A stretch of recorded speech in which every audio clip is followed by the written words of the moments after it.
ഇതാണ് കേരള കൗമുദി ഐ2വൈ സുനിൽ നൽകിയ സമ്മാനം. ഇന്ന് എനിക്കെതിരെ വന്ന ഒരു വാർത്ത ബഹുഭൂരിപക്ഷം ആളുകളും ഒരുപക്ഷെ കണ്ടിരിക്കാൻ ഇടയില്ല. കാരണം അത് വന്നത് കേരള കൗമുദിയിലാണ്. അതുകൊണ്ടാണ് പത്രാധിപരെ സ്നേഹിക്കുന്ന തിരുവനന്തപുരത്തെക്കുറിച്ച് പാവം ജനങ്ങൾ മാത്രമാണ് ഇന്ന് ആ പത്രം വാങ്ങിക്കുന്നത്, വായിക്കുന്നത്. കേരള കൗമുദി എന്ന പത്രത്തോട് എനിക്കിപ്പോഴും വലിയ ആദരവുണ്ട്, ബഹുമാനമുണ്ട്. കാരണം ഒരു അസിസ്റ്റന്റ് മാനേജരായി ആ സ്ഥാപനത്തിൽ ജോലിക്ക് കയറി 3 വർഷത്തിനുള്ളിൽ അസിസ്റ്റന്റ് ജനറൽ മാനേജർ പദവി വരെ എനിക്ക് വളരുവാൻ അവസരം തന്ന പത്രമാണ് അത്. ആ പദവികൾ ആ സ്ഥാപനം എനിക്ക് നൽകിയത് ഞാൻ ആരെയും മണിയടിച്ചത് കൊണ്ടോ പ്രീതിപ്പെടുത്തിയത് കൊണ്ടോ ആയിരുന്നില്ല. ഞാൻ ആരെയും ബ്ലാക്ക്മെയിൽ ചെയ്തോ വിരട്ടിയോ വരുമാനം വർദ്ധിപ്പിച്ചതുകൊണ്ടും ആയിരുന്നില്ല. ആത്മാർത്ഥമായി ജോലി ചെയ്തതുകൊണ്ടും റിസൾട്ട് കൊടുത്തതുകൊണ്ടും മാത്രമാണ് അവർ എനിക്ക് ആ പദവികൾ നൽകിയത്. ആ സ്ഥാപനം വിടരുതെന്ന് മാനേജിംഗ് എഡിറ്ററായിരുന്ന ദീപു രവി എന്നോട് അഭ്യർത്ഥിച്ചിട്ടും എൻ്റെ സ്വന്തം ഇഷ്ടപ്രകാരമാണ് ഞാൻ ആ സ്ഥാപനത്തിൽ നിന്നും പടിയിറങ്ങിയത്.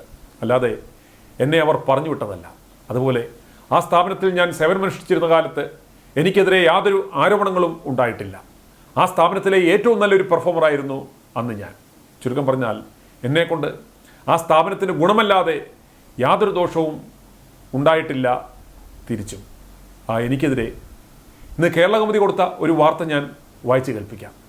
ആരും ഇത് വായിക്കുവാൻ സാധ്യതയില്ലാത്തത് കൊണ്ടാണ് ഞാൻ ഇത് നിങ്ങളെ വായിച്ചു കേൾപ്പിക്കുന്നത്. ഭീഷണിപ്പെടുത്തി പണം തട്ടാൻ ശ്രമം, യൂട്യൂബ് ചാനലിനെതിരെ കേസ്. തിരുവനന്തപുരം ഭീഷണിപ്പെടുത്തി പണം തട്ടാനും വ്യാജവാർത്തകൾ നൽകി വിശ്വാസികൾക്കിടയിൽ കലാപമുണ്ടാക്കുവാൻ ശ്രമിച്ചുവെന്ന ബിലീവേഴ്സ് ഈസ്റ്റേൺ ചർച്ചിന്റെ പരാതിയിൽ ഐ2വൈ ന്യൂസ് ചാനൽ ഉടമ സുനിൽ മാത്യു, മാർക്കറ്റിംഗ് മാനേജർ രാജേഷ് ബാബു എന്നിവർക്കെതിരെ മ്യൂസിയം പോലീസ് കേസെടുത്തു. ഓഫീസിലും ഇവരിൽ ഒരാളുടെ വീട്ടിലും പോലീസ് റെയ്ഡ് നടത്തി. പ്രതികൾ ഒളിവിലാണെന്ന് പോലീസ് പറഞ്ഞു. ബിലീവേഴ്സ് ഈസ്റ്റേൺ ചർച്ച് തിരുവനന്തപുരം ഭദ്രാസന അധ്യക്ഷൻ മത്യൂസ് മോർ സിൽവാനിയോസിന്റെ പരാതിയിലാണ് കേസെടുത്തത്. ബിലീവേഴ്സ് ചർച്ച് പരമാധ്യക്ഷൻ മോർ അത്താനാസിയോസ് യോഹാൻ പ്രഥമന്റേത് അപകടമരണമല്ലെന്നും കൊലപ്പെടുത്തിയതാണെന്നും പറഞ്ഞു നൽകിയ വ്യാജവാർത്ത വിശ്വാസികൾക്കിടയിൽ കലാപ ലക്ഷ്യമിട്ടിട്ടുള്ളതാണെന്ന് പരാതിയിൽ പറയുന്നു. പരസ്യം നൽകിയില്ലെങ്കിൽ ഇത്തരം വാർത്തകൾ തുടരുമെന്നും ഭീഷണിപ്പെടുത്തി.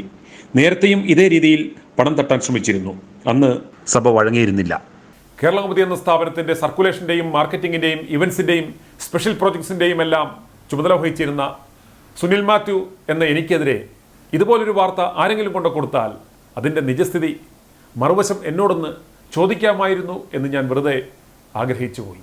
ഒന്നുകിൽ ഞാൻ ആ സ്ഥാപനത്തിൽ ജോലി ചെയ്തിരുന്ന കാലത്ത് ഇതുപോലൊരു ഫ്രോഡായിരുന്നിരിക്കണം, അല്ലെങ്കിൽ എനിക്കെതിരെ ഇതുപോലൊരു വ്യാജവാർത്ത കൊടുക്കണമെങ്കിൽ ഞാനിവരെ ഏതെങ്കിലും തരത്തിൽ ദ്രോഹിച്ചിട്ടുണ്ടായിരിക്കണം. എൻ്റെ അറിവിൽ ഇത് രണ്ടും ഉണ്ടായിട്ടില്ല. ഞാൻ കേരള കൗമുദിയിൽ ജോലി ചെയ്യുന്ന കാലത്ത് എഡിറ്റോറിയൽ ടീമുമായുള്ള എൻ്റെ അഭിപ്രായ വ്യത്യാസത്തിൻ്റെ പ്രധാന കാരണം ചീഫ് ന്യൂസ് എഡിറ്റർ പദവിയിലുള്ളവർ പോലും ഇറക്കുവാൻ പോകുന്ന പത്രം വായിക്കില്ല എന്നതായിരുന്നു. കഴിഞ്ഞ ദിവസവും ഇതുപോലെ ഇറക്കിയ പത്രം വായിക്കാതിരുന്നത് കൊണ്ടാവണം ഇതുപോലൊരു വാർത്ത വന്നത്. അതുമല്ലെങ്കിൽ ഇപ്പോൾ ഗതികെട്ട് ചെയ്യുന്ന ഇമ്പാക്ട് ഫീച്ചർ എന്ന ഓമനപ്പേരിൽ നടത്തുന്ന ന്യൂസ് വിൽപ്പന എന്ന പരിപാടിയുടെ ഭാഗമാവാം. ആ പരിപാടി എന്ന് പറഞ്ഞാൽ ഏത് സാമൂഹ്യ വിരുദ്ധനെക്കുറിച്ചും അയാൾ മഹാനാണെന്ന് പറഞ്ഞൊരു വാർത്ത കൊടുക്കും, അല്ലെങ്കിൽ ഏത് തീവട്ടിക്കും പുലിയാണ് എന്ന് പറഞ്ഞ് അവാർഡ് കൊടുത്ത് അതിൻ്റെ ഫോട്ടോയും വാർത്തയും പത്രത്തിലിടും, കാശ് മേടിക്കും. അല്ലെങ്കിൽ 1000 പത്രം സ്പോൺസർ ചെയ്താൽ അവർ കൊടുക്കുന്ന വാർത്ത അതേപടി വള്ളി വിടാതെ നൽകുകയും ചെയ്യും. എനിക്കെതിരെ കൊടുത്ത വാർത്തയും ഏതാണ്ട് ഇതുപോലെയാകാനാണ് സാധ്യത. ഞാൻ ഈ വാർത്ത വായിച്ചു കൊണ്ടിരിക്കുമ്പോൾ എനിക്കെതിരെ കൊടുത്ത വാർത്തയുടെ കോപ്പിയും അതിൻ്റെ ബില്ലുമായി ഏതവനെങ്കിലും ഒരുത്തൻ കവടിയാറിലെ ആ തീവട്ടി ബിഷപ്പിൻ്റെ മെനകെട്ട അരമനയുടെ പിറകിൽ പോയി കുനിഞ്ഞ് നിൽപ്പുന്നുണ്ടാവും കാശിന്. ചെയ്തു. പക്ഷേ ഈ തെരവഴി എൻ്റെ അടുത്ത് വേണ്ടായിരുന്നു എന്ന് മാത്രമാണ് എനിക്ക് വിനയപൂർവ്വം പറയുവാനുള്ളത്. ആ സ്ഥാപനത്തിലെ നിലവിലെ CNE പദവിയിലിരിക്കുന്നവൻ്റെ പെണ്ണുകേസ് ഞങ്ങൾ വാർത്തയായി നൽകിയിട്ടില്ല. അതുപോലെ CNE പദവി വഹിച്ചിരുന്ന ശങ്കർ ഹിമഗിരി ആ സ്ഥാപനത്തിൽ CNE ആയിരിക്കുമ്പോൾ തന്നെ പണം വാങ്ങി വാർത്ത നൽകിയ തെളിവുകൾ ഞങ്ങളുടെ കയ്യിലുണ്ട്. 1-2 25 ലക്ഷത്തിൽ പരം രൂപ. അതും അക്കൗണ്ടിലൂടെ വാങ്ങിയ വിവരം ഞങ്ങൾ തരാം. അതുപോലെ ശങ്കറും DTPയിലെ സുരേഷും ശങ്കറിൻ്റെ പെൺസുഹൃത്തും ചേർന്ന് മാധ്യമ സ്ഥാപനത്തിൽ തന്നെ ഇരുന്ന് മറ്റ് മാധ്യമ സ്ഥാപനങ്ങൾക്ക് വേണ്ടിയും PR ഏജൻസികൾക്ക് വേണ്ടിയും ചെയ്യുന്ന പണികളുടെ വിവരങ്ങളും ഞാൻ വിശദമായി നൽകാം. അതുമാത്രമല്ല, അദ്ദേഹത്തിൻ്റെ ഏകമകനെ പോക്സോ കേസിൽ പിടിക്കപ്പെട്ടപ്പോഴും അവൻ്റെ ഭാവി പോകാതെ ആ പ്രശ്നം പരിഹരിക്കുവാൻ സഹായിച്ചതും ജോലി നൽകിയതും ഞാൻ നൽകിയ എക്സ്പീരിയൻസ് സർട്ടിഫിക്കറ്റിലുമാണ് അവൻ ഇന്ന് മുംബൈയിൽ ജോലി ലഭിച്ചതും അദ്ദേഹം മറന്നുപോയി. അതുപോലെ പെണ്ണുകേസുകളിൽ മനമെടുത്ത് ദീപു രവിയുടെ സഹോദരൻ ദർശൻ രവിയുടെ 2ാം ഭാര്യയും ഓടി രക്ഷപ്പെട്ട കാര്യവും അതിൻ്റെ പിന്നിലുള്ള കഥകളും ഞങ്ങൾ വാർത്തയായി ഇതുവരെ നൽകിയിട്ടില്ല. അതുപോലെ ഇവരുടെ പിതാമഹന്മാരുടെ തരികടകളും ഒരു സ്പെഷ്യൽ ഡയറക്ടറെ ഇറക്കുവാൻ ഉണ്ടെന്നും മറക്കരുത്. കൗമുദി ബാലകൃഷ്ണനെ വഞ്ചിച്ചത് തൊട്ട് ആ പ്രസ്ഥാനത്തിന് ഇന്ന് കാണുന്ന പേരുണ്ടാക്കിയ MS മധുസൂദനനെ വഞ്ചിച്ച് സ്വത്തുകൾ തട്ടിയെടുത്തത് തൊട്ട് പറഞ്ഞാൽ ഒരുപാട് പറയാനുണ്ടാവും.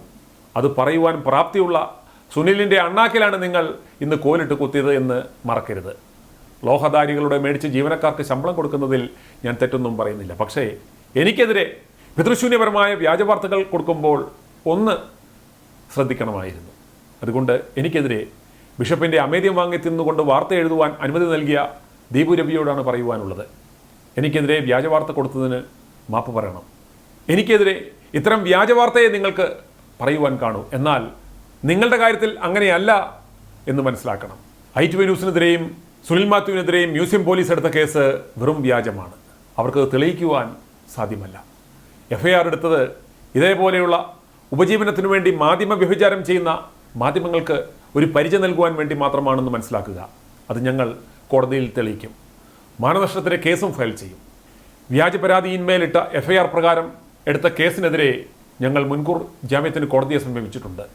ഇന്നായിരുന്നു തീയതി. പക്ഷേ മ്യൂസിയം പോലീസ് ഇന്ന് റിപ്പോർട്ട് കോടതിയിൽ സമർപ്പിച്ചിട്ടില്ല. വെറും ആരോപണത്തിന് അവർക്ക് എന്താണ് കോടതിയിൽ കൊടുക്കുവാൻ സാധിക്കുന്നത്? ഇതിനിടയിൽ എങ്ങനെയെങ്കിലും അറസ്റ്റ് ചെയ്യിച്ച് നാണം കെടുത്തുവാൻ സാധിക്കുമോ എന്നതാണ് ഇപ്പോഴത്തെ ശ്രമം. ഞങ്ങൾ തെറ്റ് ചെയ്തിട്ടുണ്ടെങ്കിൽ എന്ത് ശിക്ഷ സ്വീകരിക്കുവാനും ഞങ്ങൾ തയ്യാറാണ്. പക്ഷേ ഇന്നലെ നൈറ്റിയിട്ട് ബിഷപ്പാണെന്ന് പറഞ്ഞ് നടക്കുന്ന അലവലാദികളുടെ കയ്യിൽ നിന്നും പണം മേടിച്ചതെന്ന് അങ്ങ് ഒലത്തിക്കളയാം എന്ന് ഭാവിക്കുന്നവരോട് ഒന്നേ പറയുവാനുള്ളൂ, വെറുതെയാ.